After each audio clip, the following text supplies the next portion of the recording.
Hi, this is Gitanjali. Welcome you all to the 9 AM MCQ series. इस series में daily सुबह 9 बजे हम 20 MCQs करते हैं। अब तक हम 320 क्वेश्चंस कर चुके हैं। फर्दर कंटिन्यू करते हैं क्वेश्चन नंबर 321 से। स्टार्ट करने से पहले मैं आपको बताना चाहूँगी, अगर आप हमारे paid courses, paid legal services या फिर कोई भी लीगल क्वेरी अगर आपकी है, लीगल ड्राफ्टिंग्स आपको चाहिए, नोट्स चाहिए, एनीथिंग लीगल, तो आप नीचे दिए गए नंबर्स पर कांटेक्ट कर सकती हैं। तो चलिए फर्दर कंटिन्यू करते हैं क्वेश्चन नंबर 321 से। क्वेश्चन है, attachment of property in execution of a decree. जो अटैचमेंट की जाएगी उसके लिए क्वेश्चन नीचे हमें दिया गया है। Continues to be attachment if the decree set aside, reversed और without a specific order of release. नहीं, देखो, एक बार अगर सेट असाइड होगी तो वो अटैचमेंट कंटिन्यू नहीं रहेगी, तो एक गलत ऑप्शन है। Shall be deemed to be withdrawn on setting aside of the decree, ये बिल्कुल सही है। जैसे ही डिक्री सेट असाइड हुई, ये माना जाएगा कि अटैचमेंट ऑफ प्रॉपर्टी जो है वो विड्रॉ हो चुकी है। Objection to the attachment of property in execution can be raised. अगर ऑब्जेक्शन करनी है तो ऑब्जेक्शन कब किए जाएंगे और कौन करेगा? बाय द पार्टी करेगी, और स्ट्रेंजर या थर्ड पार्टी जिसका भी राइट है वो कर सकते हैं। तो आंसर होगा option number C. 323, a decree for specific movable property can be executed. Movable property की एग्जीक्यूशन किस तरीके से होती है? By attachment, by detention, by seizure. Answer होगा all of the above. 324, abatement of proceeding is governed. Abatement of proceeding हमें कहाँ पर दिया गया है?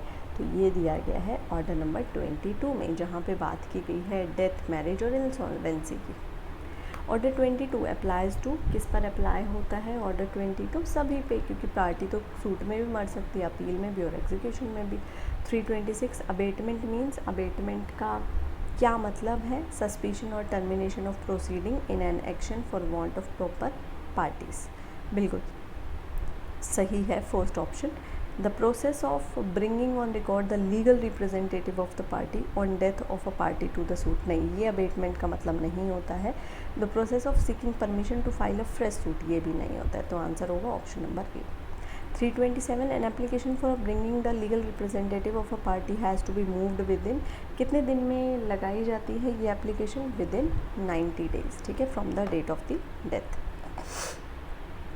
Next, question number 328, procedure in case of a death of one of several plaintiff or of sole plaintiff has been provided। अगर एक से ज़्यादा प्लेंटिफ हैं वो मर जाएं, या कोई एक प्लेंटिफ अगर मर जाता है, तो ये हमें कहाँ पर दिया गया? ये तो हमें पता है कि ऑर्डर 22 में है। तो अब हमारे से इन्होंने पूछा है रूल, तो ऑर्डर 22 रूल 2 में, ठीक है। तो आंसर होगा option number A. 329, if the sole plaintiff in a suit dies and no application for bringing the legal representative of the deceased plaintiff has been moved, अगर कोई भी एप्लीकेशन मूव नहीं की गई है कि एलआर्स को पार्टी बनाया जाए, उस केस में क्या होगा? The proceeding shall be terminate on the expiry of 90 days from the date of death of the plaintiff। जो proceeding है वो terminate हो जाएंगी। तो आंसर होगा option number B.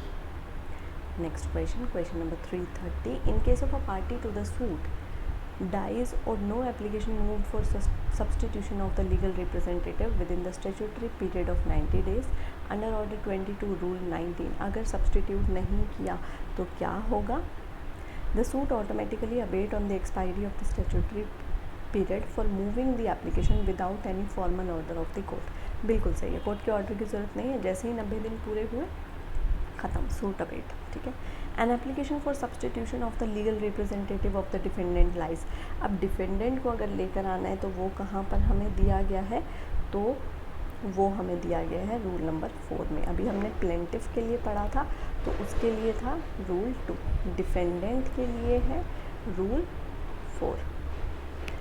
If a sole defendant in a suit dies or no application for bringing on record the legal representative of the deceased has been moved, अगर deceased को move करने के लिए कोई एप्लीकेशन नहीं आई है, the proceeding shall terminate on the expiry of 90 days। Same जैसे plaintiff के केस में होगा उसी तरीके से।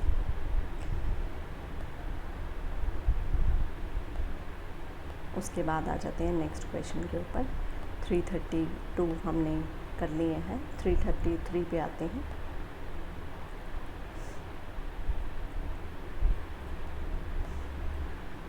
In case of a death of a defendant, the necessity of substituting the legal representative of the deceased defendant,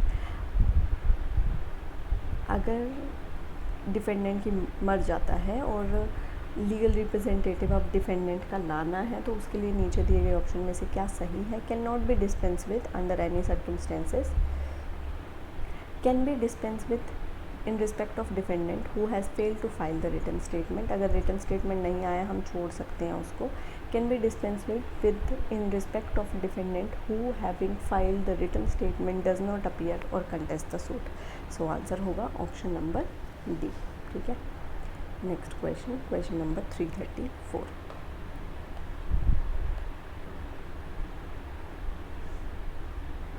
Substitution of legal representative of either party in case of death is permissible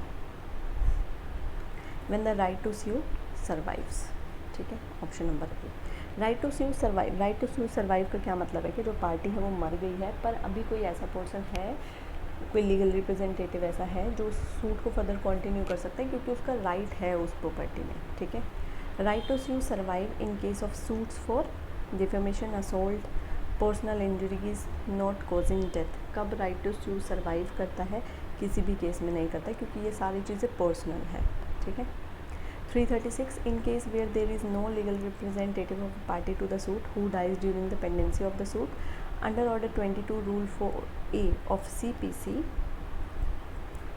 the proceeding shall abate? No. The proceeding shall continue? No. The court shall appoint an administrator general to represent the estate? Yes, बिल्कुल सही।